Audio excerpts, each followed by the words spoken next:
One of the most critical things that I think needs to be addressed right now politically in this country is the January 6th committee's work is not done. Once the transition is complete, of course, everything is going to be eliminated, removed, destroyed, stuck someplace where nobody can see it. This is what the Christian Fascist Party is about. They do not want the truth out because so many of them are implicated in what happened on January 6th. On January 6th, 2021. My God, 2 years ago. But the situation is simply this. The Senate Democrats, the Senate is still in control, barely, of the Democrats, and they have got to complete the work of the January 6th committee. We need to understand what happened, how it happened, the involvement of so many of our so-called political leaders in this country, up to and including, run by Donald Trump. But so many members of the House and the Senate who were either actively complicit or in their silence and full knowledge of what was going on, they violated their oaths of office. We need to know this. So Jennifer Rubin brought this up in her column today about the Select Committee has wrapped up its comprehensive investigation into Trump's culpability of what happened on January 6th and the lead up to that attack. And as Jennifer points out, though, there are still gaps to fill regarding the other people in our government who were instrumental in trying to overthrow the government. And the Senate Democrats are fairly well positioned to take up that task. Now, no one needs to revisit, nobody in the Senate needs to go over Trump's lies about the 2020 election or his schemes and bullshit to devise phony electors. All of that information now is in the hands of the special counsels, Jack Smith, who will know exactly what to do. But there are still some facts to be uncovered about what happened on that day. And then also, what action should be taken to prevent this from happening again? You know, it's been said that this was a rehearsal. This was a training manual, what happened on January 6th 2 years ago. And I believe that that is the case. But the first thing that the Senate has to do is, this was left out of the House report, sadly, but the Senate has got to develop a full accounting of the FBI's failure in this, our intelligence agencies. This is 9/11 over again. The FBI failed to translate warnings of violence and to take some preventive action.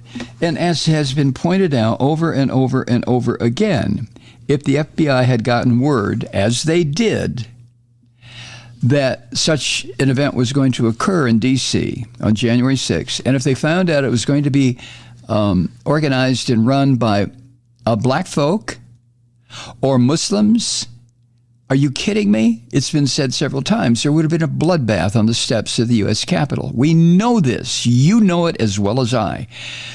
The law enforcement presence on January 6th in D.C. would have been massive. But these were white people. These were white Christians. So what's the big deal? Right? The House committee explained in its report this, quote, prior to January 6th, numerous government agencies received intelligence that those descending on the mall for a rally organized by the president were armed and that their target may be the Capitol. The intelligence community and law enforcement agencies detected the planning for potential violence directed at a joint session of Congress. End quote. That's what the committee said in its final report. Yet, law enforcement's preparation was nothing. I mean, it was totally inappropriate, insufficient. It was a complete failure. Now, the J6 committee went on in an attempt to explain why law enforcement wasn't ready for this. This is what the committee said, quote, While the danger to the Capitol posed by an armed and angry crowd was foreseeable, the fact that the President of the United States would be the catalyst of their fury and facilitate the attack was unprecedented in American history, end quote. So I think the argument that is attempting to be made there, and in a piss poor way as far as I'm concerned, was that none of this had happened before. So even though we had lots of intelligence agencies had lots of reports coming in that this is going to happen, they didn't know what to do. They didn't know how to respond. I don't quite buy that. Again, if it would have been black nationalists or African Americans are planning this, I doubt if there would be any hesitancy at all to have deployed just mountains of law enforcement and military around the Capitol. But, and Jennifer points this out, the entire country knew that Trump was acting in a way that no other president had. And law enforcement knew that he was the one who told his supporters in that December 19th tweet to be there. You know, it's going to be wild. Law enforcement knew about the so-called permits for the Stop the Steal rally. They knew Trump would speak there. So it's been called a failure of imagination on the part of law enforcement. But did it take all that much so-called imagination to suppose that this crazy bastard might incite an attack on his own government? I mean, this is Trump. Trump is a thug, a criminal, an anti-American. Anyway, Jennifer also points out that the FBI has never taken responsibility for this massive failure. It's never conducted an internal after-action study, which I just find stunning. The FBI has not proposed solutions to prevent further attacks on our government by Americans in the future. Why not? Why hasn't Christopher Wray, who's the FBI director, why hasn't he done what other FBI directors have done after they have been these massive national security screw-ups? Two writers, Ryan Goodman and Justin Hendricks, at a website called Just Security, they put it this way. They said the House report, quote, shifts responsibility away from the FBI and other intelligence agencies for the historic intelligence failure, end quote. And I'm not sure why the House committee did that. I'm sure they must have a reason. Maybe the J6 committee felt that things are so tenuous in this country right now, if they put the blame squarely in terms of responding before it happened, a preemptive move by intelligence, if they put the blame there, it might shake the confidence of the American public down to the foundations, and then what? So, as Jennifer points out, the committee does list some just general suggestions like intelligence agencies should examine what are called intelligence sharing protocols. You know, how does one agency, Secret Service, for example, get information to the FBI? And how do they get information to the Treasury Department? How do they get information to local law enforcement? It's stunning to me that that system doesn't already work, isn't already in place. So this, and I know that a lot of people are, especially on the right in this country, if the Senate Judiciary Committee does conduct some hearings about this, that the right-wing politicians and the dumbasses out in the American public are going to start screaming and screeching that this is all the Democrats are interested in, is pursuing the sick son of a bitch, Donald Trump. So what is called for here is the Senate Judiciary Committee to conduct a hearing on the FBI's performance, both regarding what happened on January 6th and the failure of the FBI to get together this data on domestic terrorism, which, by the way, is required by law. And how many times have we been told that the biggest threat to American security right now is internal, Now, that may be arguable with these crazy bastards out there on the world stage, like Putin and Xi Jinping and the mullahs in Iran, but that can be dealt with, and it is being dealt with, I would assume, on a diplomatic or international level. But here at home, how do we stop these bastards? Why do we have militias anyway? I mean, these freestyle punk-ass boys who dress up like men and run around with weaponry coming out their asses, is that allowed? And if it is, why should it be? So the Senate Judiciary Committee, one of its responsibilities ought to be to put FBI Director Christopher Wray in an open hearing and grill the hell out of him about what happened.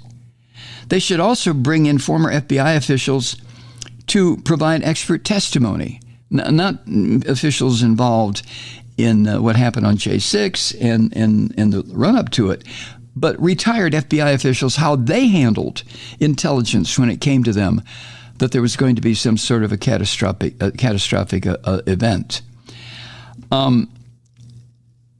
So I think Wray has to do this or face the prospect of the Senate Judiciary Committee or Congress itself, which is not going to happen with the Republicans in control of one of the houses of Congress, but the prospect of Congress micromanaging the FBI. I don't think that's a good idea. I don't think the FBI would want that. But if we have the premier intelligence agency in this country for domestic terrorism is the FBI, the Federal Bureau of Investigation. If they cannot or will not do their jobs because they either are too disorganized or there are too many members of these militia groups already embedded in the FBI, if this shit's going on, then the Congress has got to step up and do something. Now, Jennifer points this out, that in a similar way, the House Select Committee, the J6 Committee, found that the Defense Department, let's move from the FBI to the Defense Department, did not respond in a manner necessary to the attack on the Capitol on January 6th, which forced then commanding general of the D.C. National Guard, a guy named William Walker, to consider breaking this holy chain of command, holy, H-O-L-Y, as in a religious sense, this chain of command that is so necessary in maintaining coherence, supposedly, in the military. But he had to think about breaking the chain of command to send the National Guard, the D.C. National Guard, to protect the building. And that would have been a clear violation of the law if he would have done that. So I don't know to what degree we should hold General William Walker responsible for not acting. He knew that the chain of command was such. An order of troops had to come. D.C. is not a state, so there's no governor to order it out. It had to come from the president. And then also there's no evidence that the guy who was the acting defense secretary then, this Christopher Miller, intentionally withheld approval for using the National Guard that day. There is no evidence yet, but the J6 Committee's report still shows a picture of a man who was not ready, Christopher Miller, for the challenge of handling the nation's defense. So of course not. The Defense Secretary, Christopher Miller, was this punk-ass shill that Trump put in there. And I think it's now clear why Trump put him in there. Focus on their failures, and more importantly, it's important to try to put some kind of so-called guardrails in place to prevent anything like this happening again. Trump is unique in his filth and his criminality and his scum. He really is. I don't think there's anyone as corrupt and dirty as Trump. especially not in national politics. There might be some close seconds, but nobody as rotten as this guy is. So, the argument can be made, well, Malloy can never happen again because Trump is not ever going to be president again. That's not good enough for me, anyway. Because I'm sure there are other Trumps out there. It's just a matter of time. Oy. This is really insane stuff. And like you, I'm so sick of it. I'm so sick of talking about it. I'm so sick of saying this orange bastard's name. Hi, Truth Seekers. Mike Malloy here. The Progressive Voices Network brings you commercial-free commentary from today's leading progressive radio hosts and pundits, like me, Mike Malloy, 24 hours a day. I'm not your typical old guy from the 80s or the 90s talk radio host, and Progressive Voices is not your typical talk radio network. It's a listener-supported nonprofit with no corporate control whatsoever over our broadcast. So hosts like me, Mike Malloy, are free to rant and scream and carry on about whatever we like. We're often controversial, but we're never boring. Weeknights, 9 p.m. in the East, 6 p.m. in the West on the Progressive Voices Network. Always progressive, always on. I'm Mike Malloy. Keep it lit.